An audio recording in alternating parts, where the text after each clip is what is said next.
Hi, I'm Tom. I'm Matty. And I'm Lewis. This is the Wigan Way, Wigan's favourite rugby league podcast.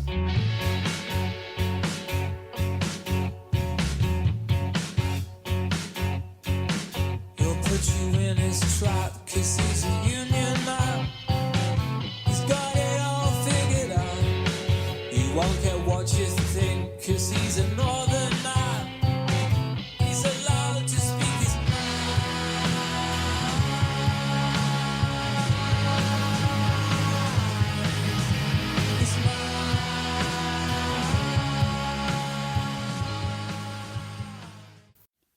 The Wigan Way podcast is brought to you by Cherry and White Pins, a local Wigan Warriors themed pin badge company with a variety of Wigan ranges. You can get free shipping on all orders when you use the code THEWIGANWAY, that's The Wigan Way, all in capitals, at checkout. Thanks to them for supporting the show. Wins over Catalan and Leeds. They have lost to Saints and Huddersfield in the past two. But I feel like this was a really strong performance from Wigan. Them where they lost against Saints and Salford, they were from 1 point and 2 points, wasn't it? So really close games. They've been keeping it close last two. It's a game that could have been a slip up. They obviously don't have a game next week. We'll talk about that later on. Who doesn't?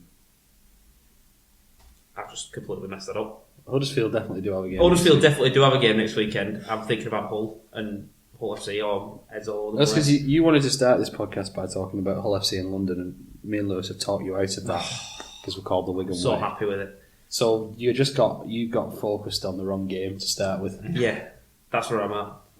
Let's go back onto this one. It could have been a slip up. Both teams eye on next week. Maybe one of them could have come in underprepared. One of them firing and trying to find form, whatever you want to say. There was options for slip-ups in that, and it was a slow start by us, I think. Yeah, well, not helped by Liam Bird. a yellow card on the first hit up of the game. Yeah, really puts your team up against it, doesn't it, when you're spending the first 10 minutes down a man. Yeah. I don't think this is defendable from the kick-off. There was no mitigating factors for me. I don't think he'd lost height or anything like that. I do think a yellow card is sufficient. What do you think? Yeah, I thought it is what it is, isn't it? I know, like you're saying there, Dukes, there's no real defending. Like you said, he's not fallen, he's not dropped. He has just made contact high. It is contact with the head.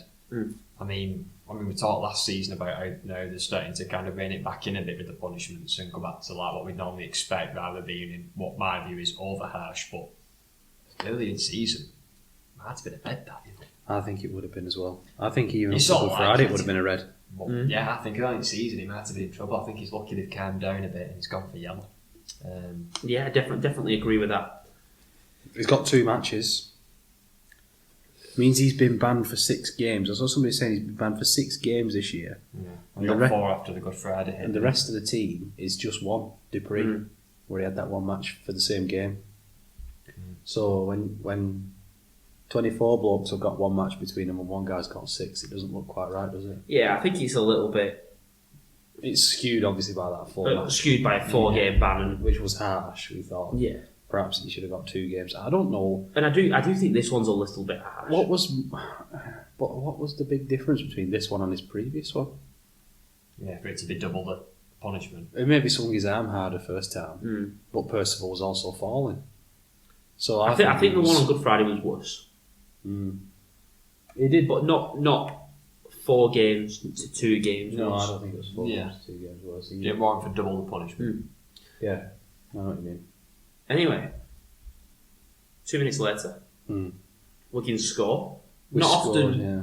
often you score with 0% possession. Yeah, if possession is measured by play the balls, isn't it? So Yeah. we hadn't had one yet. So we hadn't had the ball, we hadn't had use of possession, and yet we'd scored from a breakaway. Liam Marshall. I mean, he was just in the right place at the right time, and then once he gets the ball, you're not catching him, are you? No. You're going to struggle. Well, there was talk about not catching him. I've just mentioned something to you while we've talked about it beforehand. I don't get why players in them long chases, let them run so far ahead and then dive. I don't think there's much choice.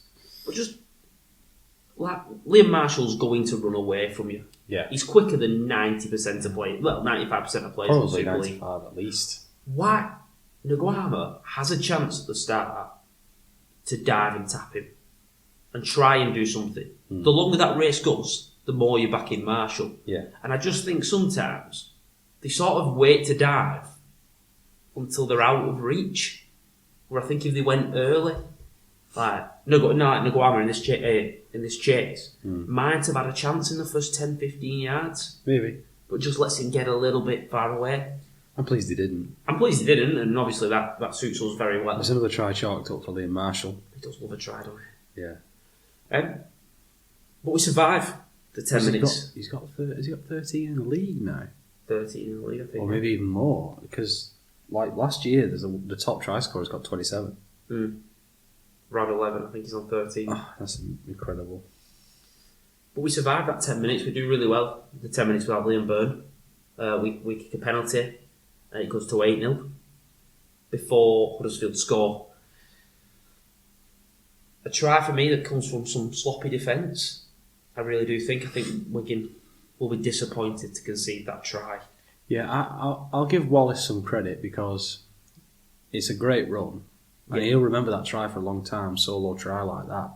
And it'll be replayed every time he signs a new contract with anybody or makes a move. It'll be replayed over and over again. But I think we have 3 or 4 chances to shut it down and we fail every time. Yeah, there's definitely... Again, it's not Wigan that, is it? Conceding solo efforts like that from, the teams inside their own half and managed to go, 60 metres or something. And they didn't put a brilliant play on it. It was just a short side play. Yeah, like you said, there was opportunities to shut it down. I definitely think we should have done better. Yeah. But you know what? Gives us something to work on. If it's the only 6 points you've conceded in a game, Very true. you can't have too many complaints. We're picking at straws, really. We are, actually, yeah. I think that's the thing that Wigan do well, though. They're honest with themselves and they're aware of mistakes, and we haven't put a perfect 80 minutes together yet. It's very rare that you do. No, not in May anyway. Not in May anyway. But if we're picking them out as the flaws, I'm actually quite happy with it. The time you start putting 80-minute performances together is like round 20 onwards. Yeah. September. Yeah. And then, of course, the weather starts turning and you start struggling to put those performances together. But there is that brief window before the playoffs and after the cup final where sometimes you can see teams just play such complete performances because it's all focused on one thing. Yeah, definitely. 5 minutes later, we can get on the scoreboard again with Bevan French. I run out of words. What can we say about Bevan French, really, that we haven't said already and that hasn't been said hundreds of times? He had this game in the palm of his hand. He did whatever he wanted to do, whenever he wanted to do it. He just is, I've got to say, one of the best players I've ever seen. Yeah. He can do things on a rugby pitch that nobody else who's ever played for Wigan can do. Not many players in Super League history could stand up to and do that sort of thing. He's already, for me, the player that you'll tell your kids about. If you're watching him now, I know my dad does it with me with players that he watched. And we had this conversation before, haven't we? But Bevan French is the one that you'll tell your kids about, how magical he was and the things that he could do. He showed why he was Man of Steel in this game. Yeah. Now, the weird thing is, I'm going to assume he's getting 3 Man of Steel points. I mean, I'm pretty sure that's a safe assumption. I'd be worried if he didn't. He's going to get 3 Man of Steel points. But somebody in the Catalan-Leeds game is going to walk away from this weekend with the same number of Man of Steel points as Bevan French. It just doesn't seem right to me. That it was a boring game. No one really played that well. Catalan did just enough. And if you want to just take it from a Wigan point of view, last time we played Huddersfield and we weren't fantastic, one of our players got 3 points then. So the Man of Steel system, as we've spoken about before, is not fit for purpose. And we've had a laugh and a joke about our man Paddy Mago being up near the top of it, but compared to Bevan, he's not our most valuable player, is he? And that kind of showcases the downside of having a 3-2-1 system like this. I always found myself asking, what do they want Man of Steel to be? Is it to be a consistency thing. Because I always look at like the Premier League, and the player of the season is who's been most consistent, most influential. The way this system works, it doesn't suit your top teams, really. And it requires something special for an individual at a top team to win it. It really hamstrings the best teams, I suppose. And whether or not you agree with some of the winners in the past, last year I don't think there would have been any arguments about Bevan winning it. But this year, he's well off the pace for winning it, and it's just strange to me that you're giving the same weight to all these games when actually one player in this game is going to be so much better than us. I don't know what the better system is. The voting system always used to be broken anyway because people used to just vote for mates. So I don't know what the system should be. Right. 12-8 at half-time. 12-6 at half-time, apologies. You said something about this, Lewis, but you were surprised it was that score. Yeah, so when you think about the finals, what was 46-6 or 48-6, was it? 48, yeah. 48-6, and you think actually at half-time, it's 12-6. Like Huddersfield were probably in the sheds going, you know what, lads, Ratomi, we went for a second, only 6 points behind, we've still got a chance here, we can have a crack, we can... Yeah. And then suddenly they've conceded 36 unanswered points. 36 unanswered points. In the second half. In the second half alone, yeah. Just to throw into that we only scored 6 of them in the first 20 minutes of the second half. So the last 20 minutes to concede 30 points. 18-6 after 60 minutes. You're in the game, aren't you? 18-6 after an hour, you're in the game. Definitely. I don't know what happened there. Do you think it's a little bit of looking at next week for Huddersfield? No, I think they just had no answer to Bevan French. They just had no answer. Other teams don't. When he goes from 0 to top speed so quickly, they just had no answer. I do think they gave up a little bit, unfortunately. I think once it got to 20 minutes to go and it got to 18-6, then probably when it got to probably the try 18-6, when you're thinking 2 tries, we could possibly get it to golden point. As soon as that next one goes in, bless me. And it's 3 scores they need. Yeah. And they need to find them all being converted. I think at that point they go, our game's gone here. And I think at that point Tottenham got through on him. There was still something, I don't want to take anything away from Bevan French, there was still some great individual magic that would have been very hard to defend against. The nature of that try as well, the 24-point try, so the 4th try you were mentioning there, Lewis, that took it to 3 scores. It was the French try where Field just gave him a crash ball and he just waltzed in. Yeah. That would have been so disheartening to see, especially if you're like a back rower or a centre or a winger or somebody who's been working really hard all game. You're still in it and you think, I could get a chance here to get us level.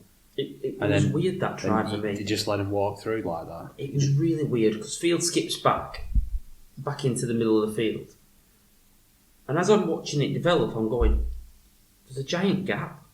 It looks so big. It just looked like French was going to catch the ball and walk through the gap, and that's exactly what happened. But even if it wasn't Bevan French hitting that gap, there would have been someone who sees that gap and puts themselves in the picture to get through it. There's a bit of a step from French, but let's switch it around. If Wigan conceded a try like that, they go down the blind side, see nothing's on, so he runs back the other way, passes it to a bloke who just goes through it middle and scores under sticks. It would be so disappointing. Now, we have missed a try out there, Liam Marshall's. Yeah. I was listening back to last week's episode, Matty, and we talked about different types of tries. This is the definition of your favourite type of try. It is, and as soon as I saw it, it was exactly a Wigan try. We set up the previous play on a post, like I always mention. Then we went, out wide from Smith, out the back to Field, and he cut out Wardle and hit Marshall. You know that. Well, we just create so simple 3-on-2. Smith to French to Field. Yeah, but I don't think French was even involved in this one. But obviously he's a threat somewhere else, and it's those things that you don't see that open up the field. But Lewis always talks about numbering up wrong when you're trying to defend your goalposts, and it's so simple to get a 3-on-2, and then all you have to do is execute, make the right decision. And one of Marshall or Wardle is going to score. Yeah. Or I suppose Field could tuck it in and score himself. Or Farrell. off Yeah, short ball. so somebody's going to score there. Somebody's going to score. Yeah. Because there is nothing you can do as a defensive side apart from gamble one way. And Field, he's good enough to unlock that. So I really do like this try, and I'm glad you brought it up as one of my favourite type of tries, because it is, where it goes through the hands like that, and you're just so clever. It's just so clever. It's not employing incredible pace or footwork or skill, or anything. It's just really clever. Using numbers, using space to your advantage. It's all about having that rugby brain and picking the right option. It's something that probably doesn't look complicated. There's a nice cut-out ball at the end of it, but apart from that, it's just simple block play going out the back. But it's like you said there, Mike, the fact that's gone into that play, that whole set has been leading up to put that play on. Exactly. So it's a couple of tackles, like you said, to get to the post. Then it is hard to defend and get your numbers right. They've got the numbers wrong, and then the play can come. So although the stuff from the try is very, very nice, but it's the stuff leading up to that whatever third or fourth tackle who decide to play with it, that's made that try. Deceptively simple. Yeah. But really effective. 100%. Really, really effective. 100%. It's so hard to defend it. You can't defend it. No. It really is like that. Like, all you can do is just gamble on an intercept or gamble on hitting the centre and hope for the best. Yeah. Now, our next try, after the Bevan French one that we've already talked about, comes a Liam Marshall try again. This is probably the best try, I suppose. If you were a neutral fan watching this, this would have been the best try. But the thing I love about it is obviously Lehman jumps out from 9 and tries to create a bit of havoc, and he gets dealt with. Really, we're being honest.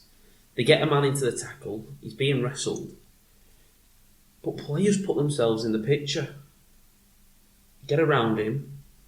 He does really, really well to wrestle and stay on his feet, find that offload to Bevan French, and then bodies in motion. There's so much going on. You're looking one way next, people are popping up on the inside of you. It is so difficult to defend. This was an NRL try. Because in the NRL, they're not afraid to throw that ball. They're not afraid to throw the offload and drop it, and the other team gets a scrum. If they have a breakaway try, they're going for the throw. They're going to try and score. There's no surrender possession like we did last week with Field, where he just drops on the ball. There's none of that goes on in the NRL. They just launch the pass and hope for the best and the skill level, back to skill level. That's what we did here. That demonstrated really well in the same tackle here. Once French gets the offload, a lot of players would just take it to the line, try and gain an extra 10 or 15 yards, quick play the ball and we'll play off that. French gets to the line and steps, big right foot step, and then he's looking for Field on the inside. Gets the ball out to Field, who does what he does and gets into space, and has a really clever set of hands. I love this pass that he just draws Masters, goes through the line, just pokes his nose through and almost drops it on the almost behind Masters. It's around the corner, isn't it? Pokes his head through, around the corner, there you go, Farrell. What can Masters do to that? There's nothing he can do. Sorry, not Masters, Nguama. And then Wardle, when the ball comes to Wardle and he's 2-on-1 with the fullback, he delays the pass to the absolute perfect moment. Any earlier or any later, and Jake Connor's got a chance of shutting that play down. But at that precise moment, Wardle somehow, and this must just only have been from playing centre his entire career, and this is what Marshall's been missing for most of his career, is someone inside him who can do this. But somehow he's judged the distance of the try line, the distance Connor is away from the touch line, the speed of Marshall, the speed of Connor. And just draws Connor just enough. But he passes it and he goes, if I pass it now, Marshall's quick enough to get there. And so he does. Get around it. And there's nothing flashy about it, but it's just so intelligent. Yeah. And again, that partnership on that left-hand side, Marshall's far enough away that he gives Wardle a chance to draw his man. But again, just close enough that it's an easy pass. There's no risk in that pass for Wardle and Marshall. Which is what makes it look easy, and you maybe think, has Connor messed that up? But he actually doesn't. Connor plays it fine, And when you look, he's nothing 3-4 yards off Marshall. He's not even close. There's nothing he could have done. Like, just brilliant play. Like, that is up there with it'll be a try of the season candidate for me. Well, it would be for me as well, just where everyone makes that right decision. It's that partnership, isn't it? It's really brewing and coming along. It was last season as well, but it's definitely coming up. I see it blossom. So now it's 30 points to 6. And if I was a Huddersfield fan, this would be probably the try I've been most disappointed with. December brushes off a tackle really easy. Really easy. Kieran is going down a bit of a dead end. There's 3 or 4 Huddersfield defenders nearby. Not one of them really puts a tackle attempt on him. Miski overruns the play, offering support. And Kieran's able to just jog back in field and just find French. Like, under no pressure at all. There was no pressure on him finding French, sorry. French gets to the line. But watch how quickly French goes through the gears when he catches this ball. He catches it standing still. Yeah. And just watch how quickly he goes through the gears. He goes from 0 to top speed in literally the time it takes. Off that big left foot step. To blink off the left foot step. He just flies to it. So it's hard to defend that. But my issue is, and this is my issue if I was a Huddersfield fan, it's because they were so passive on Kieran. They'd almost got a line set. It wasn't like this was a break of play. They got back and retreated. It was almost a full line. And French steps basically through 2 men who were grasping at shirts. And again, it's a brilliant pass to Cruz leaving. But you'd be backing yourself to have a set line and French just to not step through. Yeah. In between 2 The players. thing that's lacking there for me is urgency. Yeah. There's no like Kieran just like waddles back from the sideline, looking in field for a pass, and it seems like he's got all the time in the world. Where's the urgency? Come and tackle him, get him down. Like you're Tommy in front of your fan, like he's just messing about with you, just literally jogging. Oh, come on, let's try and give a pass or what, like you know. Where's the urgency? Someone go and hit him. In fact, that's what I'd be saying if I was an Huddersfield fan. Do you know what I mean? Yeah, you got to be disappointed, especially if you're thinking you've paid some money to go next week to the semi-final. Potentially, you think and you put a performance out like that. You've got to play better than this in the semi-final. But this is things that I don't get. Connor, them 2 men who French has sort of got through, but they're rolling on. Connor runs up and just gives him the option for that inside pass to Lehman, and Lehman goes in untouched. I always think it looks bad if you go in untouched. Well, not if you've got a pass from the. Not if you've drawn the full back and passed it to it. But it just shouldn't happen. You're watching it, and it just doesn't feel right. That try it feels too easy. Yeah, and that's where I'd be really worried. As a Huddersfield fan, in that Lehman keeping up his celebration. He keeps trying. Yeah, just going to try and get that salute celebration going. Now, the score's 36 points to 6. Yeah. We didn't see this last week with his name for Catalan. Busquets. Not Busquets like I said last week. Busquets didn't get a yellow card for a trip. Yeah. This time Masters. I mean, how could you not yellow card him for this? It is just a kick. He gets put in the washing machine, spin cycle, and decides to just throw a leg out. Well, it wasn't even he didn't even leg him up like that guy last week. He did a roundhouse. I do love the. I think his leg is French in the stomach. I think like, he does. He's not even hanging it out like behind him to try and leg him up by hitting his ankle. Like, it's his so leg unnatural. in the stomach. And everyone just knows straight away. Like French doesn't even try and get up and play. He just looks at the ref and says, like, he's got a big smile on his face, Ben. Like, how can you not? Because he's done him there, and he's just done him up. How can you not give a yellow card for that? It's just a professional foul, isn't it? It's just a professional foul, and it's the most obvious yellow card you're going to see. Now, 7 minutes left, 30 metres out, another play, Smith to French, and French just another cut-out ball to Miski, who jogged round really easy. No hands on any Wigan player. If you were drawing a try up, it's almost like you would draw it in a playbook. This is what we're going to do. You know, like a training ground move, like you're practicing with tackle bags. It doesn't seem like there's anything overly playing about it. It just sort of happens, and it was dead easy. Too easy. Too easy, that's the thing, it's too easy. And It was very easy. The Miski try was very easy. And I know this didn't lead directly to a try, but we talk about how easy things were. That we put a kick in, Huddersfield put a kick in, and Field is just so able to just jog out, give the ball to French, and on the first tackle we make the 50-metre line, the halfway line. It is just far too easy in this last 20 minutes for Wigan to make yards. Yeah. And we'll talk about the metres in a second. But second tackle, Marshall has a little bit of a run, passes to Kieran, who gives it on to Miski, and we've gone 100 metres in one tackle. Yeah. It is not a good look. Not Marshall, was Farrell. Just a try that was just too easy. There's nothing going on. There's no dummy runners. There's no one to try. It's just literally just passing it on to the next man. No cut out Nothing balls. clever. Nothing like that. Nothing individual. They managed to go halfway, and again, just a lack of effort. I guess it's 13 against 12. I get that, but we see 13 against 12 all the time, and we don't see this. We don't see this. Shouldn't be that easy. What did you say of your Ian Watson after that? I don't know. Bad day at the office, put it behind us.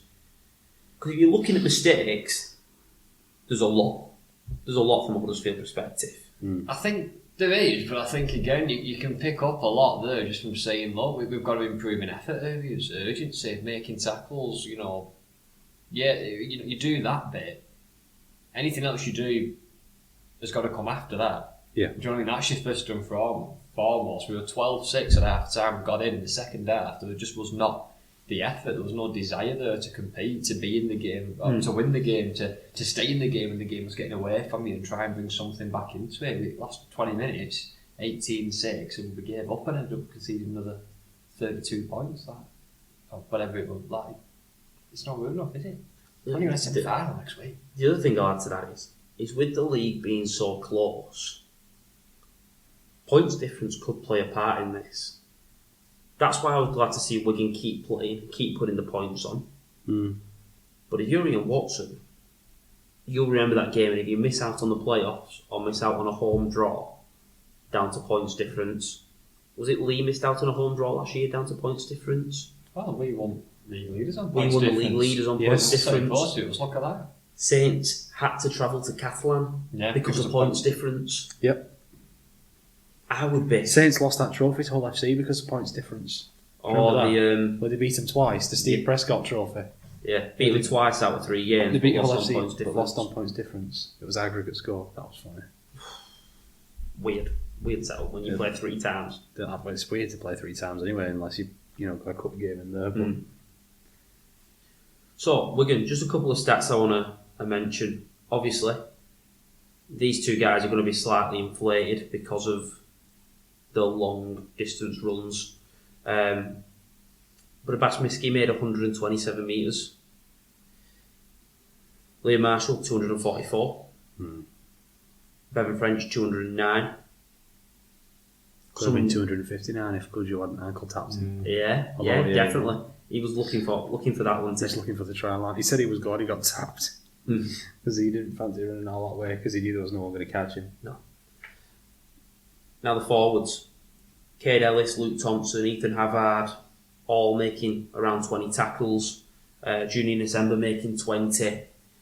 Wasn't a game that we massively defended, especially in the second half. We had a lot of the ball, but it just goes to show the work that was made. We didn't have the hard yet. We missed a lot of tackles in the first half, didn't we? We missed a lot on that Wallace try. Yeah. But we missed more tackles than you would expect in the first half. Yeah. But talking about metres again, Liam Farrell, 112 metres. Cade Ellis, 153. Luke Thompson, 112. 153 metres for Cade Ellis? Yeah. That's some stint, that, isn't it? Yeah. 112 metres for Luke Thompson. Havard, 99 metres. Looking at all the forwards, and obviously I won't dive into them all, but the lowest average gain for our forward was 7 metres. All of them are around the 8, 10. Brad O'Neill had an average gain of 11. some really big stints there. Mago averaged 11 metres a carry. I don't think we've expressed just how good our pack played. We really did roll down that field. Mago. I don't think there was much resistance. Mago with an extension today. Yeah. 2 years 2 years. extension. Definitely What do we worth think it. about that? Worth the money? I think if you'd asked me this time last year, I wouldn't have minded if he'd have left. If he'd have been not signed on. I think even before the start of this season, given how we've brought some good forwards in. He earned his 1 year contract, I think, last year. He certainly did. He's earned this one as well. And he's earned 2 years I this just year. hope he carries on playing like he is doing. And I was a bit worried. He went off injured, didn't he, in this game? Yeah. I've not heard anything. I've not heard anything I'm about hoping an he's injury. all right because he'd been playing really well for us. O'Neill did stint at 13. It seemed like they're trying a new system out where when Lehman comes on, O'Neill goes to 13. I don't know whether it's I don't know whether it's trying a new system. I don't know if this is now going to be a regular thing. Ellis has played a lot. Ellis has played a lot of minutes. And Mago tends to do that 13 role, and he'd gone off injured. But speaking to a few people at the club, they do see Brad as a potential 13 long term. I just think this might have just been a case of, we know we can do it, let's give it a go. And you know what? We talked about adding another option into the playbook and whatever. But you lose a middle forward. Let's say we pick up an injury. Just like we lost Mago with this in. Yeah, we lose Mago. Let's say we pick up one on Saturday in the semi-final. You now know Brad O'Neill can jump in at 13, and you can use Ellis as that prop. I think we'll stick with O'Neill at 9, spelling in with Lehman. I do. I think that's. I think we'll pick the same side, but we'll bring Harvey Hill in for Burn.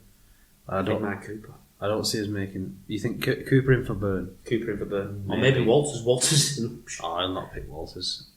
Walters will play the week after, I think. But then again, if we do win, there's only a month to the final. The competition for places now is going to be really, really hot in the forwards. The thing is there's going to be another injury. Oh, there always is. There always is. There's going to be someone pick up a big injury. Who is demanding them spots at the moment? Havard looked even stronger again. More minutes in his legs through an extended period out. Cooper obviously was unlucky with the head knock, but I think he'll come back in personally. But I wouldn't mind either of them playing. Havard looked fantastic. Luke Thompson, Cade Ellis. I mean, those two, they're going to be in. Well, and Havard really, they're going to be in your side no matter what. Well, Thompson, Ellis, Dupree. Havard. And Dupree now is working his way into that because he's playing so well.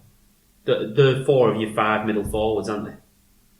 Now we're using Ellis at 13, and we're actually using Mago at 13 when Ellis is off. It's good. I really like the setup of the side on this game. I think we'll go something really similar. Just one of those two props, Cooper or Hill in for Burn, provided the injury to Mago is not too. I haven't heard anything. No, I feel like Matty Pete would have mentioned something if it was. He didn't need to bring him back on, did he? Could have just left him off as a precaution because we had the game in hand. But 2 other forwards that we're going to talk about later on. But Tiaki Chan got a game. Making got a game. More minutes. Harvey Wilson got a game. More players. I don't know if he played actually because it was in the cup. I'm assuming he did. More players making themselves available, and you know what? If Chan ends up getting some game time at Wigan soon, he's had a Super League game under his belt elsewhere, so it's a really healthy position for us. I think. 100%. We've got, especially in the forwards.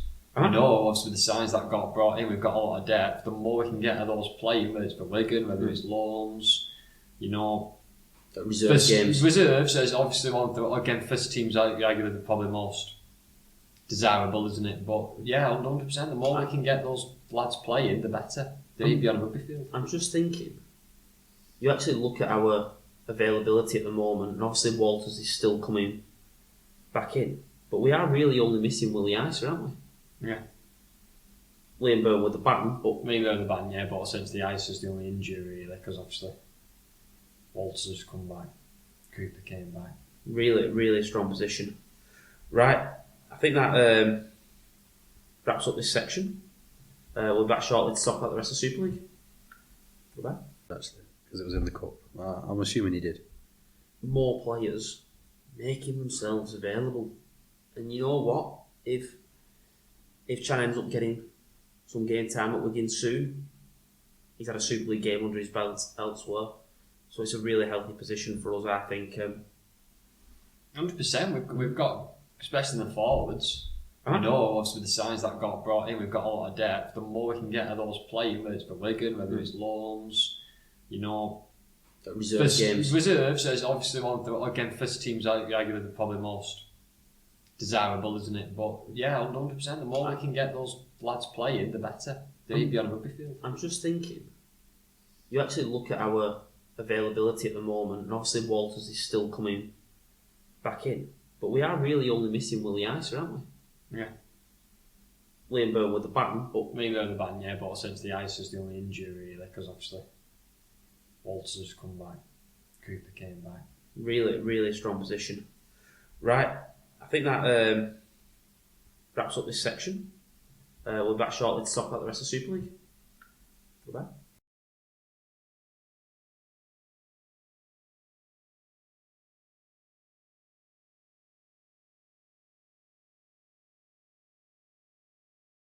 At the minute, just need some toughen them up. Yeah, I agree. That's why I'm saying Brian McDermott I think could be good for him. I don't know. Just off the name, I know he's well with Bennett, but I've said I don't think good. Of the names you've held off there, I think Brian McDermott would be good for him. Apparently got this new millionaire owner, haven't they? Yeah. Who? Let's just throw a million.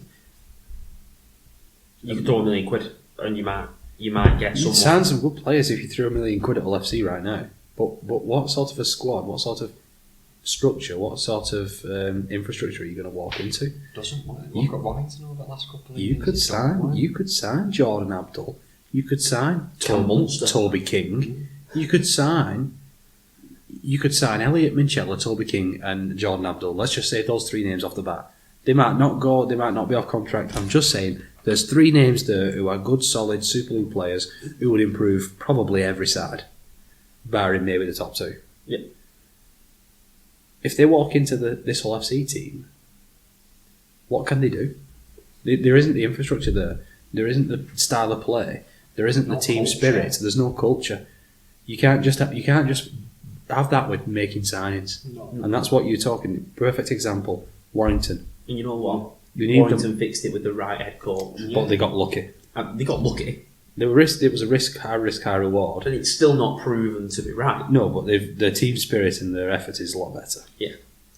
It can be fixed that quick. But you've got to back him. You've got to back him, and I don't know if they're going to back him. If Miles calling all these shots, signing players before you even got a head coach, just doesn't sit well with me. Maybe he's not. Maybe he's got a head coach. Last year, Cass signed all these players, and we were thinking, who's the head coach? Turns out it was Lingard all along. Yeah. You know, he was calling the shots. Yeah. Right. That wraps up Super League. Mm. Some interesting results. A good week of rugby. Yeah. A few too many blowouts for my liking, but you know what? There was back to the blowouts, wasn't it, this week? Mm. I think most of them games you would predict that way. Yeah. I think that's fair. Right, we'll be back shortly to talk a little bit about the rest of Rugby League. And that's what's going to take Hull KR to the next level. Yeah. Warrington, some really nice signs. Really nice signs. I loved what 100%. Toby King did in this game. I really love what Toby did in this game. It was fantastic. Now, something I just want to mention, and I can't take credit for spotting this because I didn't. I was watching the game with my dad on Thursday, and he mentioned it to me. But watch Matt Duffy. Every time Warrington are going to kick, the tackle before, Duffy seems to be taking the tackle, going in, and getting a really quick play of the ball for Warrington. Mm. And it's just giving Warrington some kicking room. Not something I'd noticed myself personally, but when you watch it, it's really good what Duffy's doing. He's taking a lot of tough carries, and fair play, I didn't think that was a part of his game. That's interesting. I spotted something with Warrington too, and it's potentially something for us to watch out for when we play against Warrington. But more, I'm thinking something we could potentially exploit this week when we play Hull KR. Drinkwater was in this game for Hayes, wasn't it? Leon Hayes. And the amount of times that he cut out Dufty Yeah. and hit Toby King, that right to left play, and hit Toby King, that led to a try or a chance for a try, not necessarily for King, but for that left hand side, where Hiku was hit. Shot out. Hiku was at and right Burgess centre, struggled. Hiku and Burgess, one was going, one wasn't going. Then the other time it was the other way around. Hiku seemed to be flying in on Dufty, and Dufty was never getting the ball. Well, Dufty and Field are quite similar players in terms of the threat level that they pose. And Jake Wardle with Liam Marshall. If you're going to isolate Burgess against those two, well, I mean, isolate anybody against those two, you're expecting try time, aren't you? So perhaps something for us to exploit. I'd love it if we could hammer down that left hand side, which is a strength of ours, and potentially, I mean, if you're watching Thursday night, my dad texted me, said, have Burgess and Hickey ever met before? Like, they just were so out of sync. And you'd think that with Broadbent, because he's new to the team. But actually that side did quite well. Yeah. But it is Warrington's strong side as well, so you never really know. What's making Warrington different this year?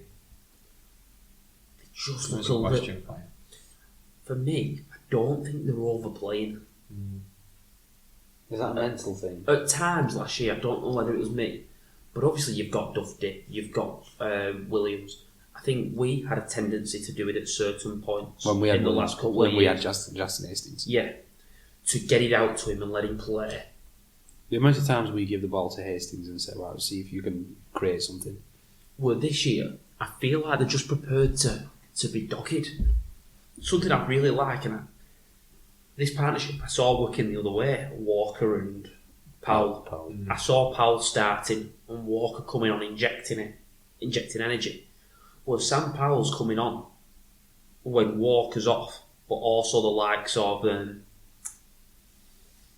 Paul Vaughan and James Harrison, they're the two strongest props. And Powell's coming on and just, I don't want to say playing boring. No, I was going to say the exact same word. No. Sam Powell is not afraid to be boring, but he's defending really well. It's what Warrington have never had in the last however many years. Warrington have never had, probably since Mickey Iron and Nine, who's got an incredible rugby brain, but who isn't afraid to just be boring, just be methodical. And it's not, it's not to Ian Watson levels of trusting the process, but it's along those lines. Yeah. And it's, okay, I might not win you the game while Danny Walker's off, but I'm not going to lose it. I'm not going to lose it either. We're not going to blow up just before half time and concede two. And I'm going to make them work really hard, so when they do come back on, Vaughan, Walker, Harrison, they can get all the plaudits, but we'll win the game. And Sam Powell does not care about plaudits at this point of his career. I obviously don't. I don't want to say that Sam Powell's come in and fixed Warrington. He obviously hasn't on his own. But the style of the play. But he's had an impact on Danny Walker. Yeah, positive. He's had a positive. Walker impact. stepped up into the starting role very well as well. Yeah, exactly. And you have to give Walker credit for that as well. But they've worked well as a partnership, as you were saying. And we always say Litton and Parcell. That's the best duo. I know. On form, I think these two might probably be. is these two, yeah. Or O'Neill and Lehman. Well, yeah, I don't really want to mention ours because we always kind of go for non-Wigan players for this. I think they're looking a lot more resilient, to answer your own question. I think they're looking a lot more resilient. And I think they're doing a thing that's a bit different as well. Powell last year was all about signings, wasn't he? He went and got Burgess. He's trusting his young lads, isn't he? He's obviously he's going with a bit. He's got that Leon Hayes keeper who, before his injury, was keeping Drinkwater at the team. He was trusting Hayes. One of your Aussie imports. Is it Crowler? Is it? I think Crowler. Loose forward. Yeah. He's trusted him to go do a job there. Fearless has played a lot. Fearless is playing a lot. He's got Rent in the centres over Ratchford. So he's trusting a young lads as well who are going out and doing a job for him. That Roderick Ty. Yeah, he's played a lot as well, hasn't he? Yeah, the centre Roderick Ty. Yeah, he's interesting. So I think he's changing a bit about it. Sam, he's going a bit different. He's not going money and signings. Even somebody like Roderick Ty is not the kind of signing you would expect Warrington to make. He's a bit under the radar, but he's more of a toughness pick that has worked for them. I think they're a lot tougher mentally. Yeah, 100%. And they are less likely to implode. That's it. They're much less likely to implode. And that's where I think they're.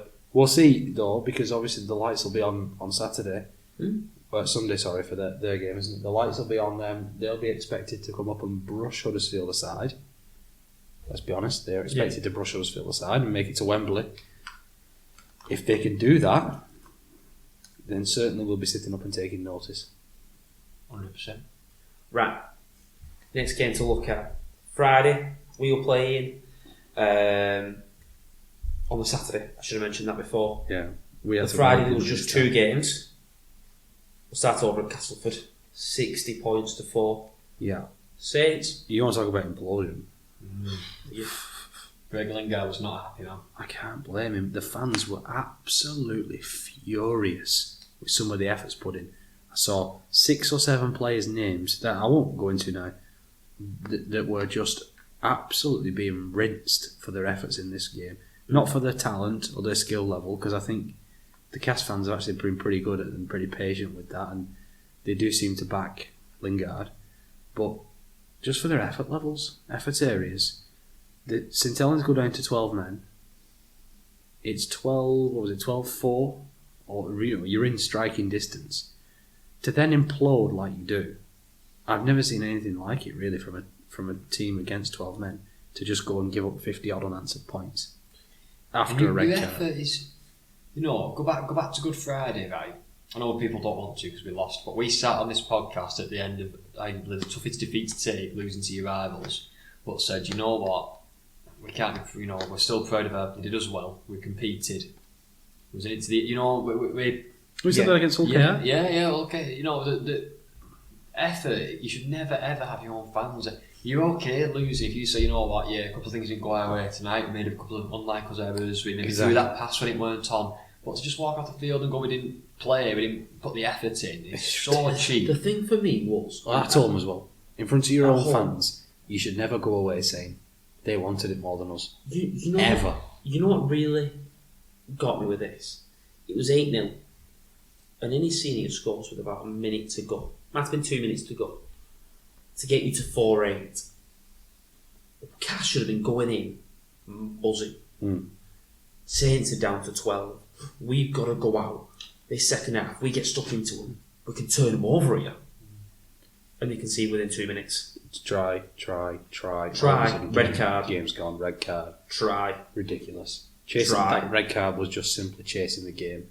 Then all of a sudden more tries go in. And it's ridiculous that and just remember, we talked about Huddersfield conceding 18 points in the last 20. Was it 30 points in the last 20 minutes? Maybe 18 points. You know what? I'm going to check that. No. It was 18-6 with 20. It was 18-6 with 20 to go. Was it? Conceded 30. 30 in 20 minutes. Cass, 12v12. It was 16. Let me get it right, sorry. After 50 minutes, it was 20 points to 4. Yeah. In the last 30, they conceded 40 points. Yeah, 40. I'm sure we've spoken about this before as well, haven't we? Have we spoken about Castleford allowing loads of points at the back end of games? When wasn't that maybe against Huddersfield, or maybe we were talking about another team, but whatever. Shipping loads of points like that at the back end of a game is not acceptable. It tells me your effort. It's either fitness or effort. It's both. And neither of them are good. I'm pretty sure and it's probably both. It's probably both.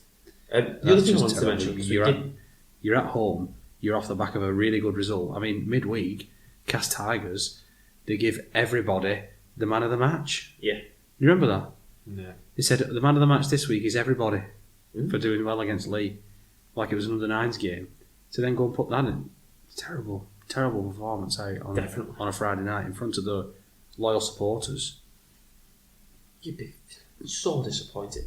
I just want to mention his name. Sam Essay also got a game. We've got about him before. Yeah. Another guy who's got another first team appearance somewhere, and you know what, doing pretty well. Seemed okay in this game. Obviously, very difficult to stand out when your team loses 60 points to 4. No one can have had a good game for Cass, really, can they? But minutes in his legs, and I'm happy with that. Yeah. Going to jump onto the next one. Also on Friday. Yeah. Lever Salford, this little bit of a rivalry. Yeah. I like this rivalry. It's come out of nowhere, hasn't it? Yeah. It just seems like Goes back to the Kukash days. Kukash and, what a time to be alive that was. It's not as historical as other rivalries, but I do quite like it. The fans genuinely don't like each other. Now, 16 points to 6 at half time. Game ends up 40 points to 12. Tim Lampard scoring with 6 minutes left. So it was 40 points to 6. We talk about teams not doing well towards the end of the game. Salford, just after half time, can see probably great effort from Chandler to go left of the field from the kick. But you've got to be disappointed if you're Salford. You're thinking you're still in this game, you're only 2 points behind, you've got Mark Sneed who very rarely misses kicks. So you don't even have to worry about going up in 4s. You are going to go up in 6s, aren't you? And if you get a penalty, he's going to kick it. To concede that, they then concede to Matt Davies 3 minutes later. And 10 minutes later, Brad Dwyer scores. And within the space of 15 minutes, you've gone from 16-6 down to 34-6. Yeah, impossible to come back. It's just killed your game. They all did the... This looked like a very tired Salford. They all side. did the Ryan Briley celebration, didn't they, when they scored? Oh, did they? Yeah, he said Lamb did it, Davies did it. It's a bit weird, that. Briley's signature celebration, where he puts his fingers in his ears. I don't know if it was... There's been a lot of talk, hasn't there, this week about Lee? After the draw against Cass. A few of the players are moving on. Hull FC. The rumour of the coach leaving, that he didn't really deflect, he kind of deflected the question. Proper kick that down the road, He did kick it down the road. But maybe it was them just saying, all this talk, we're going to turn up and put in this unreal performance. And you know what? If that's the case, and they are actually putting in a brilliant performance, I love it. Yeah, I love this. I love the character that Lee have showed this week. Off the back of a really tough week news-wise, where everything's going against them. They were awful last week in letting Cass back into the game. To turn up and put this decent size Salford. A really tough start to the season as well for Lee, with a couple of key injuries to some tough games as well. Some keep really hard players. games. They've not had many easy games. No, they need a response, but if they can start responding now, and obviously towards the back end of the season as well, and they can keep the players fit, then just looking at Lee's fixtures, they're still yet to play. They played Hull FC, but they're yet to play Cass. They beat them though. That's what. Yeah. Well, I mean, they've had no easy wins. They're yet to play London, yet to play Cass. Oh no, they played Cass last week. Played Cass last week. Sorry, they don't play London until middle of July. Ridiculous. They don't play Hull FC again till August. London again in August, and Cass in September. Once again, it's this ridiculous schedule. You play the team 3 times before you play another team. We've got Cass again in this month. So we'll have played Castleford 4 times before we've even played Hull FC or Leeds or Warrington once. That's crazy. That's just absolutely crazy. It's so bad that is, when you think about it. It's awful. Played Huddersfield twice already. We played Salford. We'll have played Salford twice already. It's just not right for the We league. should have played Lee twice already. It's crazy. Right, let's jump over to Saturday. Obviously, we played on Saturday, but Catalan leads 26 points to 0. Yeah. Good win for Catalan. They played alright. well enough. They weren't special, but they did enough to win. They played alright. I not that much to say about this game. No, it was really dull, wasn't it? At what point? It was so easy for Catalan. At what point does Ron Smith get sacked? I can't believe he hasn't been after this. Do you know what? Really, I know I've picked on Ron Smith a bit probably on this podcast a bit too much, but I'm going to still like into it. Sam Tompkins grabbed him for the media at half time. What score was it at half time? Have you got it there, Juicy? Half time score. Yeah. 8-0 was it? Sorry. 8-0. 8-0. So he's grabbed him, and obviously it's been, but let's put it this way, right? They got to they had like a little room thing, didn't they, for this Sky Sports? They presented. And John Wells and John Wilkin are sat there saying, really sorry because we've bigged this game up to be like a thriller in the south of France. It's been anything but. It's been filled with errors. It's been filled with, it's not been good at all or something, Quite clearly, obviously, giving a nice truthful analysis of the game. Let's go into Sam Tompkins, who's with Ron Smith. He goes, I'm here with the Leeds Cardinals head coach. And he's like, oh yeah, I think it's a good contest. And I think we're just doing. I'm like, what game are you watching? Is his cap on 2 times? I don't know. I don't. Maybe you could say to me, what do you want him to say? Oh yeah, this game's been crap, but luckily we're only 8-0 down. Maybe he's not going to say that. But just something. What would Sean Wayne have said? Do you remember when he lost to Wakefield and he said we've come up against really competitive like last season? And he come out with this like really competitive fighting for the and whatever. And it was like you need to be saying this ain't good enough for a club. I wouldn't be a fan. My worry with that is that what if he's saying it to the media, he's saying it to the media. Is he saying that to the players? Yeah, He can't be. He can't be. No. You can't be saying that in the sheds to them, like saying, "Well done, you're still in the game. It's a good contest. You're up against a good side." You've got to be laying into them after that first half performance. 8-0. I've seen that some Leeds fans, they were clapping him off. Some Leeds fans were really disappointed, saying they've been twice now and they still don't see him score a point. It's awful, isn't it? Catalan though, what do you think about Catalan? They were okay. I just think they did what they needed to. Artie Morg scored a very nice try. What a try that was for Artie Morg. It was a very nice try. Put some money on his next contract, that try from Morgan. The way he sidestepped Lockie Miller. I can't say too much about them. Because Sam is at least when it was Wigan against Catalan last week, Sam was on the commentary, wasn't he? And he was very complimentary about Morg. And Arthur Morg does a lot well. I mean, he's no Sam.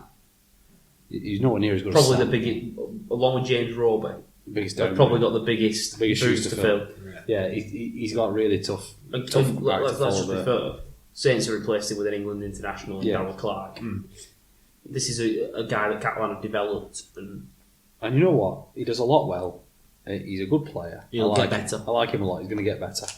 But he clearly isn't to Tompkins' level yet. But Sam was really complimentary to him. And I thought he was great in this game as well. Lovely try.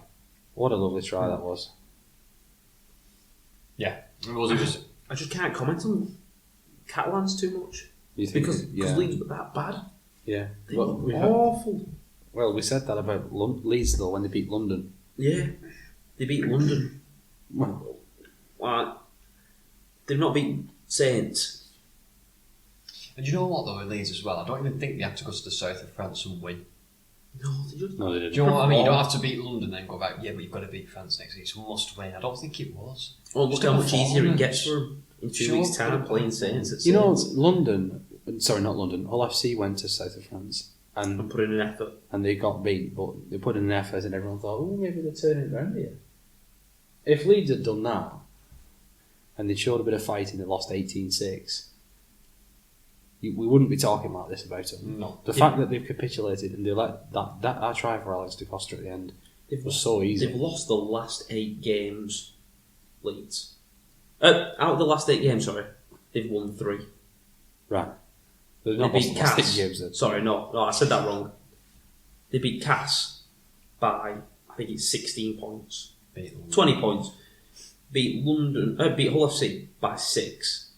Put 40 on. So the only teams they've beaten this year, they beat Salford early doors, didn't they? They beat Salford early doors and they beat Lee in a close one. Right. Well, they beat Catalans at home. Yeah, okay. So since they had a good start to the season, they've so far they've lost to Hull KR, Saints in the league, Saints in the cup, Warrington at home, Huddersfield at home, Catalans away.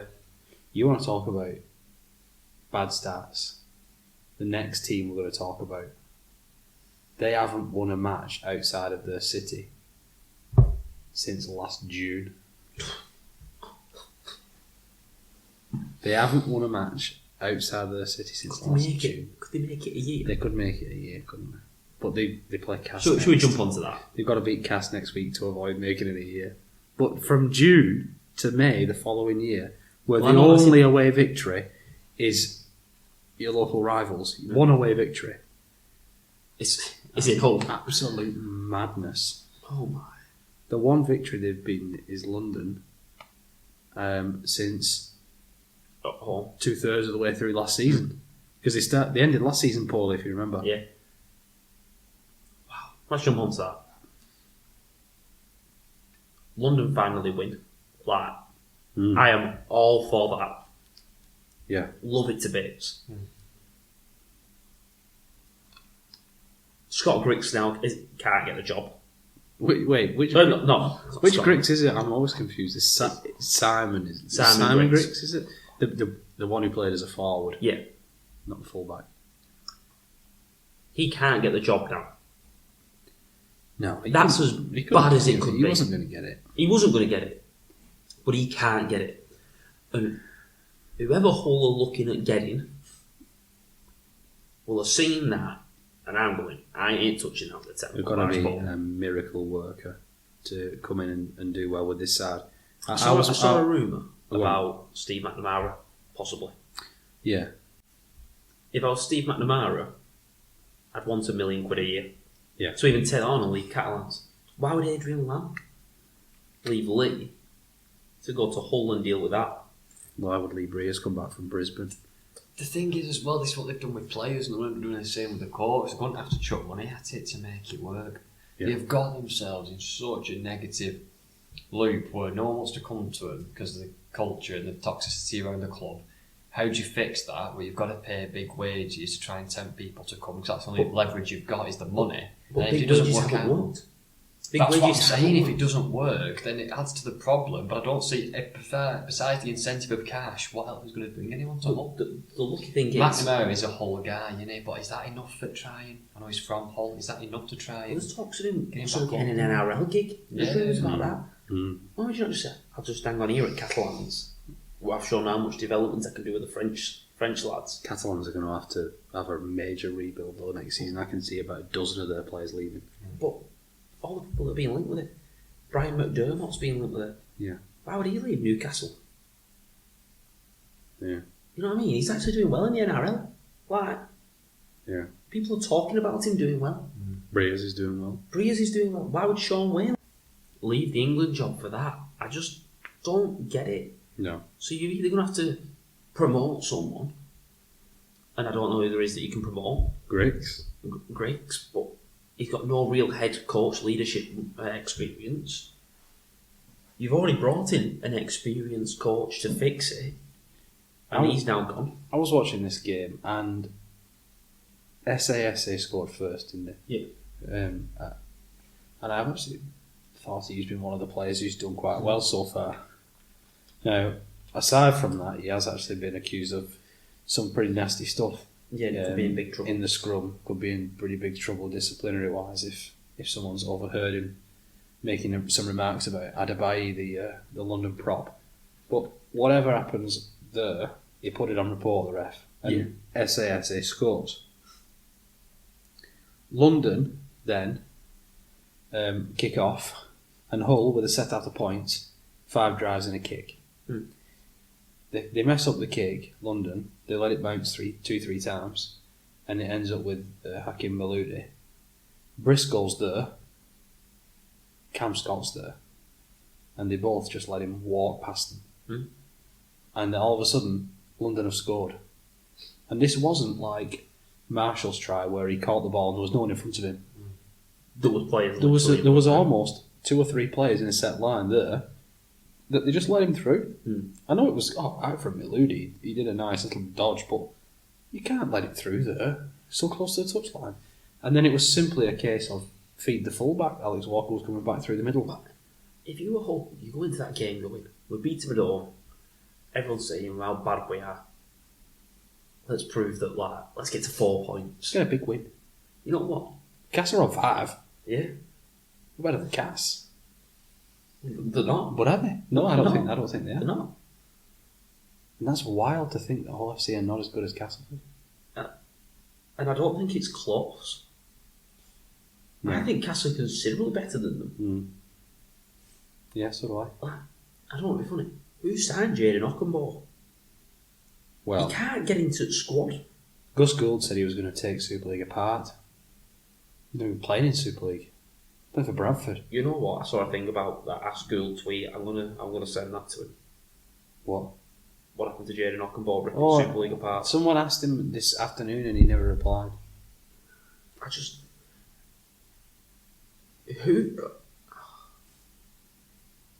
There is no way to fix this without ripping the thing to shreds, starting again. But even then, even after you've let Maludi go in and pass Walker, London, the young halfback kicks the goal, And I am not one for goal-kicking halfbacks then running back all the way to the post and being out of breath for the kick-off. That's why I like that we have Marshall back there. He drops the kick-off. London then all of a sudden have to defend their own line, whole score from that set, because of course they do. Set on the line. He's invaluable starting with the scrum. Okay, we're back in front, forget about it. Do they use that chance? Of course they don't. Of course they don't. Truman scored. They go in 12-6 up. Do they ride that out through to half time? Of course they don't. They mess it up. They let 2 more tries in. Then they get themselves back in front of the game again with an easy try for Aiden, where London switched off defensively. But you know what? And then there's a brain fart for Jordan Lane where he just wallops somebody off the ball. Think about the game that they won against London. How many times did they have to win that game? Yeah, win it like 5 times. Yeah. This was They had to get ahead 4 or 5 times here and still lost. Do they try and fix it now? Or with them knowing, obviously, the IMG coming in, no chance from getting relegated? No, you're sorting it for 2025. That's what I mean. Are you patient? Do you let Simon Griggs keep it for the rest of the year? Make sure that you take the time to find the right person, the coach to get your stuff in. Lewis, they're on shirt number 47 and they've got 3 or 4 2-week loans. I don't know what they're doing. There's talks. First thing I don't get is that there's talks of Myler signing all these players, and apparently he's gone to Catalan, and the rumour is that he's getting Chris Satai, Cesar Rouge, Jordan Abdul, Jared O'Connor from Leeds. He's going to sign all these players. You've not got a head coach. What if your head coach wants a Sam Powell S9? And you go and get Jared O'Connor. Yeah. Bear in mind, Danny Alton will probably be off contract. Yes. Why are you going getting Chris Satai back? Who probably left to get more money in France, because we all know about the things with France and that the money's more. They can offer more money. They can offer more money because of the tax rules and stuff like that. You think you could go back and take a pay cut? He's got another year on the contract. That wouldn't. No. So they must be throwing money at him. Is Myler basically going to become the guy who does everything? I've put this question to you before. Say a school in the south of France says, come and work for us for 2 years, we'll double your money, or we'll give you a significant pay rise. Come and live in Carcassonne for 2 years, and then retire.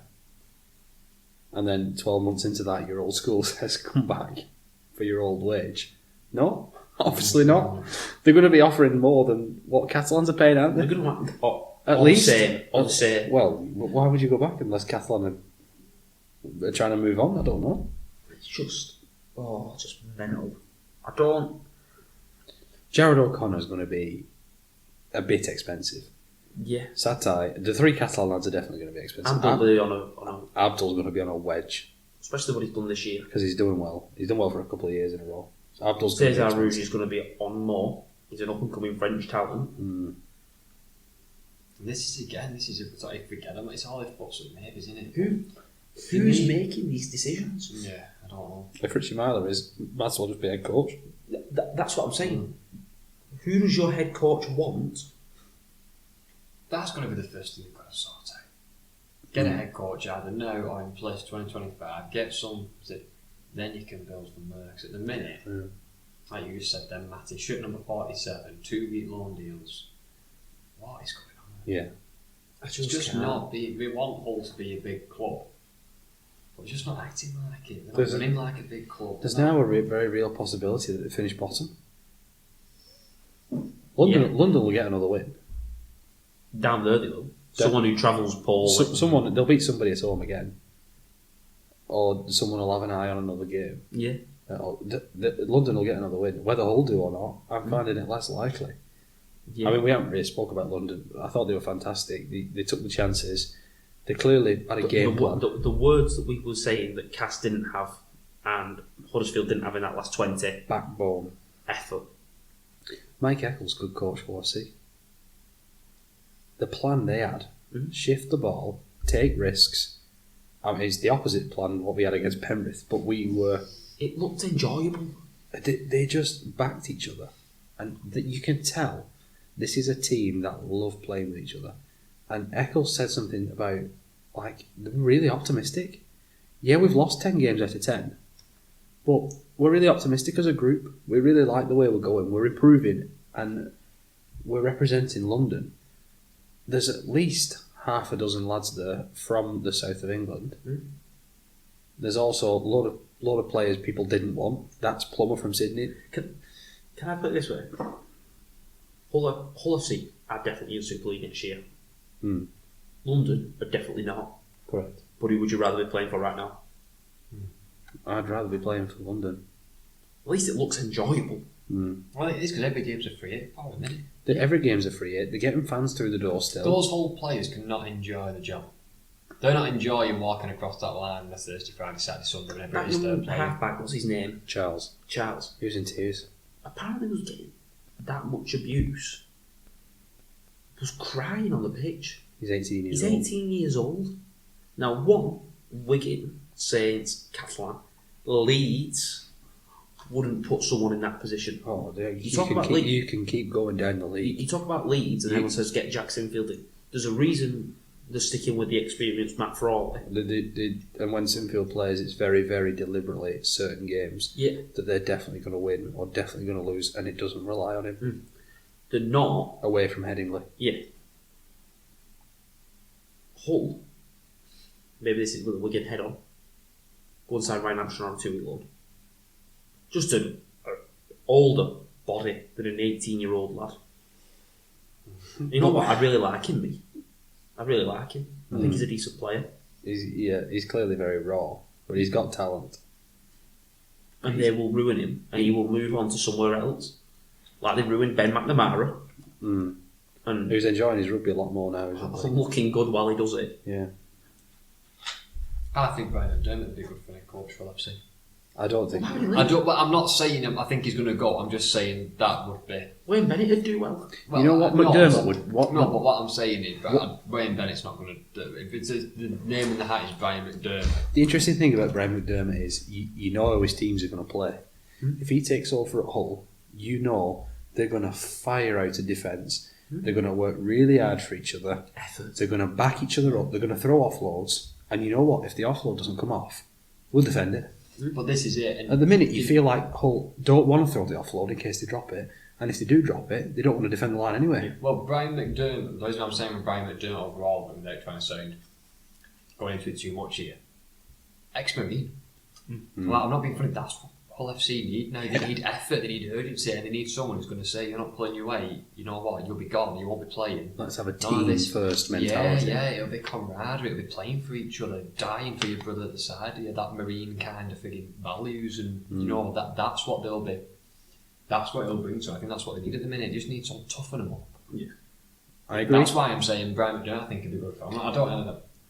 Just off the I know he's well with Bennett, but I've said off the others. But off the names you rattled off there, I think Brian McDermott would be good for him. Apparently got this new millionaire owner, haven't they? Yeah. Who? Let's just throw $1 million. You could throw £1 million and you might get someone. You'd sign some good players if you threw £1 million at Hull FC right now. But what sort of a squad? What sort of structure? What sort of infrastructure are you going to walk into? Doesn't work. Look at Warrington over the last couple of years. You could sign Jordan Abdul. You could sign Toby King. You could sign Elliot Minchella, Toby King, and Jordan Abdul. Let's just say those three names off the bat. They might not go. They might not be off contract. I'm just saying there's three names there who are good, solid Super League players who would improve probably every side, barring maybe the top two. Yeah. If they walk into this Hull FC team, what can they do? There isn't the infrastructure there. There isn't the style of play. There isn't the team spirit. There's no culture. You can't just have that with making signings. No. And that's what you're talking. Perfect example. Warrington. And you know what? Warrington fixed it with the right head coach. But they got lucky. They got lucky.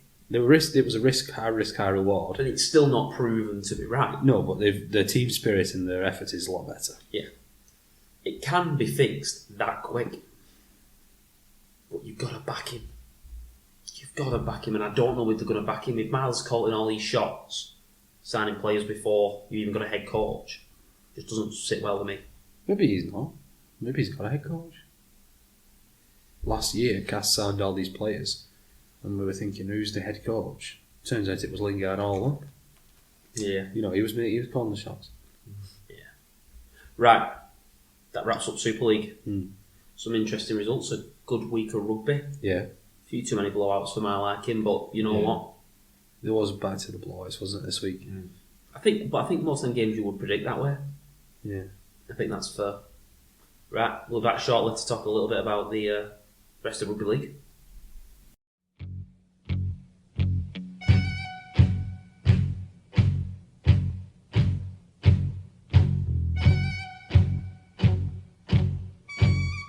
So we're going to have a little chat about the NRL. A couple of big results this week. Starting off on the Thursday. Dolphins beating the Manly Sea Eagles. Mm. Dolphins up to 4th in the table. Yep. Up the Finns, first of all. Yep. They are playing really, really well, and they're doing it without the hammer at the moment. They've just got Herbie back. I was missing Herbie. Was he back this week? Yeah, back. Massive addition for them. He's a big in. But wow, they are playing well. Penrith beat the Bulldogs 16 points to 10. But the news from this game, Nathan Cleary out, most likely for Origin 1 and Origin 2. Could Luke Brooks be the man to guide New South Wales? Well, Cleary couldn't do it, could he really? No. Cleary's not got the best. Brooks and Hines, you think? Nico Hines. I don't know. Maybe Brooks. Lou played 7 last year, didn't he? Someone suggested Bevan French the other day. Hands off. Matt Burton might get a game at 6. Yeah, it should be Matt Burton and Luke. Or Brooks. Reynolds if he's fit. Reynolds won't be fit. Reynolds won't be fit. It should be Burton and Brooks. Or they could phone Jack Whiten up. Say, please. They need Burton for the kicking game, though. Yeah, they need Burton. He's the only one that can kick anywhere near as well as Moses and Cleary can. The Blues, the Blues have been struggling the last few years, and now to have got no halfbacks, maybe it's what's going to help them. Just have to play simple. Because they'll go in as underdogs, and they'll have to go in and play simple, yeah. Right. Parramatta vs Brisbane. Brisbane 30 points to 14. Yeah, a good bounce back this week. Parramatta's the team you want to play when you've had a poor result. Yeah, that's true. That's true. If we're being honest. Nothing really special in this game. I just thought Brisbane did what they needed to do. Obviously, missing Reynolds is probably the biggest loss. I said last week they're a different side when he doesn't play. Yeah, they are. He's a serious player. They got Payne Haas back now, and he's starting to fire, but without Reynolds. I could see Brisbane being the first team ever to win it from outside the top 4. If Reynolds is fit. Because they get Reynolds back and they'll be... If Reynolds plays the final and they get in at 5, I can see them turning some teams over. Maybe. Really can. Although I don't think the top 4 is going to be that strong this year. They could sneak in at 4. They could. West lose again to Newcastle, 20 points to 14. Pretty much as you expect. Another win for Newcastle without Ponga. West's being competitive this year, but they're not winning the game. They're just not getting the right side results. We've had a couple of close. Well, looking at been like a 6 or 8 looking points. At West, they lost to Newcastle by 6, to Bulldogs by 8, to Penrith by 16, to St George by 12, 10 to the Dolphins. It's better than they were last year. Yeah, it's better. They have won some close ones, beating Parramatta by a point, and then a big win against Cronulla. Yeah, a bit of a tough one this one. I was watching this game, whenever it was Saturday, Sunday morning or whatever. They had an injury to the centre, and Baton had to move out there. Then Baton ended up going off as well. So they kind of had to change up the line, really, a lot, really. A double shuffle. Yeah, so that would have not helped.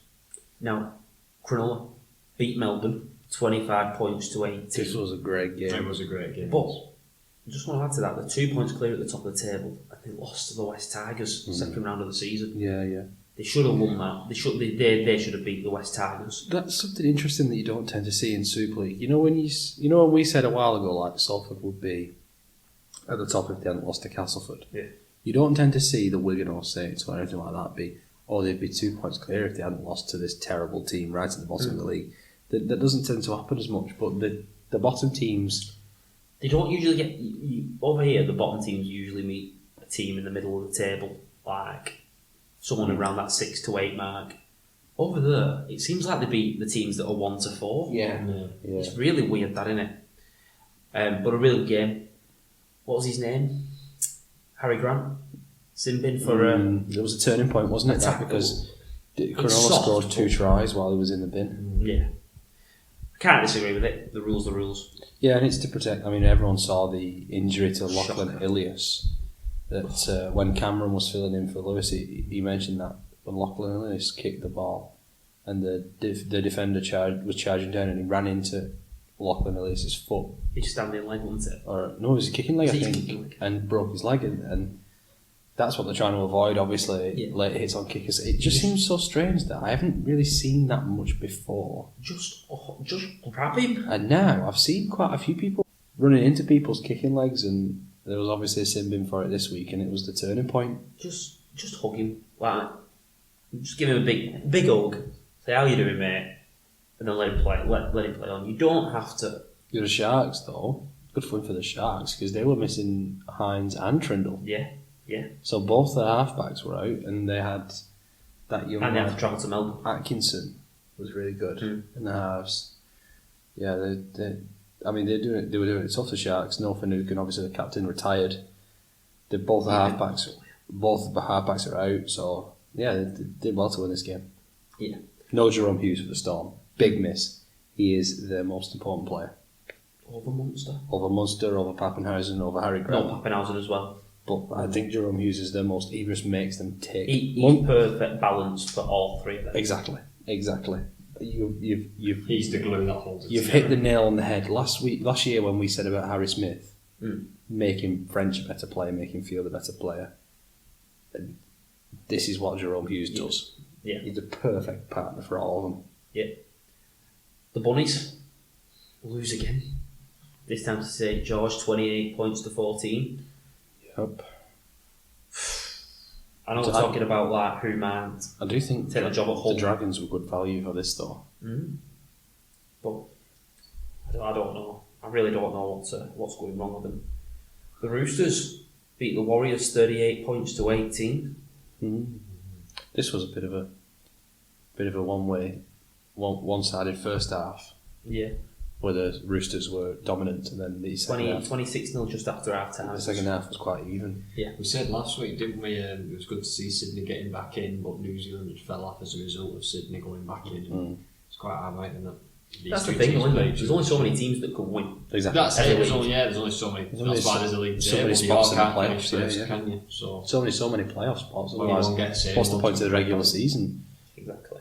Now, the Titans and the Cowboys, 20 points to 18. The Titans finally get a win. They were 20-0 up. Yeah.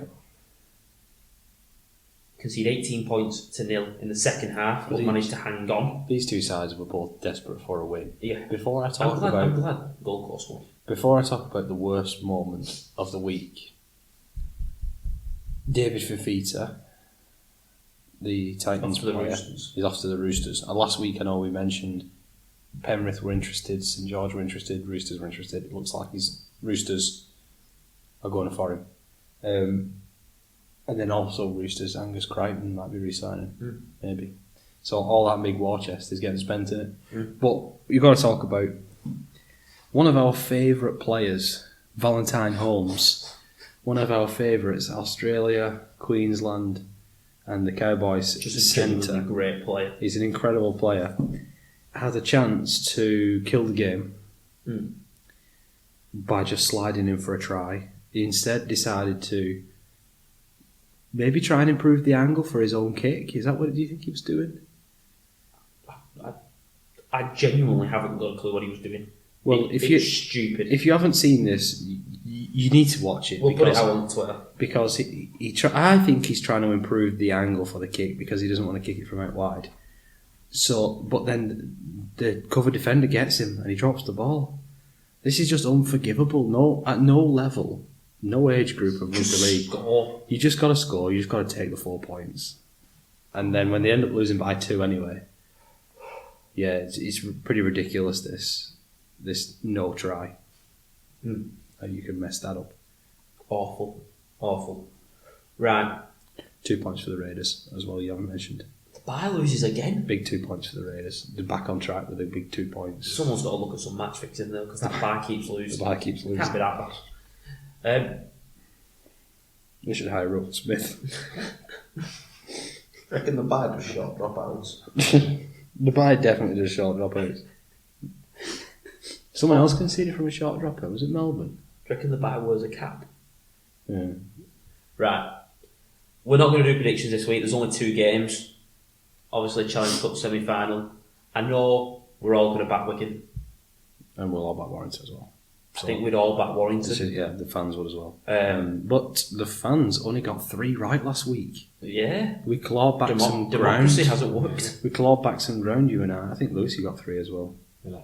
So you're tied now, you two, and I'm 1 ahead. And the listeners are still beating me by 3. I don't think I went London in the end, did I? No, you didn't. I was so tempted. You weren't tempted. No, you said. No, they won. You saying it. I want to mention the 1895 Cup semi-finals. Wakefield beat Bradford at Odsall. Very good game. Yeah, and Sheffield beat York at home. So the final is going to be Wakefield and Sheffield. And you know what? Sounds like a good game, that. If we win on Saturday, I'll be there for that match, definitely. Because last time, when we were at Spurs, the 1895 Cup was Lee against Featherstone, and they were the 2 best championship sides of the town. And that was a really good game. And you know, I think Lee winning that game was the kickstarter to them winning the Challenge Cup, winning the league, winning the Challenge Cup. I genuinely think that was the kickstarter. And it could be the same for whoever wins this one. Sheffield are doing quite well, but this is a big test that we're coming up against Wakey. For me, Wakey are the best team. Because Wakey are the best side in the division, and it's a matter of time because they're coming back up next year. Yeah. In my opinion, all 4 of these sides that have been in the semi-final could come into Super League tomorrow. They put a better effort in than Hull. Exactly. And the only one I've got question marks in is York, because they've not really been playing great this year. But Sheffield... We got to the semi-final. We still got to the semi-final, yeah. We saw Sheffield, when they came to us, put in a decent effort. Wakey obviously have got a Super League experience, and their squad is better than a few Super League clubs. So... Bradford get the fans through the door. Really do like that Fulton that they've signed. They've played well. Obviously this game, Wakefield were too good for them, but they've played well. Even Widnes have been playing really well in the Championship, so Championship's a good quality league this year. The top 6 in the Championship is probably the strongest it's ever been. Yeah. If you look at these 4 clubs, plus Widnes, plus Toulouse, I don't want to miss anybody out. I don't think I have. I don't think. But if you think about that top 6, that's a really strong 6. Yeah. If we were doing middle 8s this year, There'd be some teams getting turned over. I think they really would. I really do. I think those 6 I've just named are really strong for a top 6 for the Championship. Definitely. The women. We're playing, if you listen to Dennis Bett's comments, he did talk up Huddersfield quite a bit. Well, I was talking about Huddersfield because they've been good last few years. They've been really good. But Wigan, what a performance. 102? Was it 102 or 102. 102 points to 0. Yeah. Wow. Yeah. I don't even know where to start with that. That is a brilliant thing for the ladies to do. Yeah. And it'll give them some confidence going into next week's semi-final. Oh, big time. On Sunday against Leeds, because that'll be a tough task. Leeds are a really good side. And we always say, me and you... I think they've come through it injury-free as well. Yeah, we always talk about next year for Betts and his team. We always talk about next year. We've got quite a young side. But I reckon they'll be feeling... They've got a chance for next week, you know. Yeah. They've got a chance. And if they can cement themselves as a seat at the big table, really a seat at the big table this year, there's nothing to stop them going on and competing. So possibly feels like it's a year ahead of the projected plan. Matt Peake won the Challenge Cup a year ahead of the plan. Big time. Right. Good point to finish this episode on. Well, the Academy won as well, to have 3 wins from 3 in Huddersfield on the same day. Oh yeah? I thought the Academy were in Huddersfield. Yeah. So we've just dominated Huddersfield. Sorry. If I you're don't from, think we have anyone listening from if Huddersfield. you're from Huddersfield, we don't have many fans, but if you are from Huddersfield, sorry. Right. Thank you for joining us, lads. It's been a pleasure as always. Yes, Always a it pleasure. has. And we'll see you next week. Thank you for listening. Please, Wigan, do the business. Oh, definitely.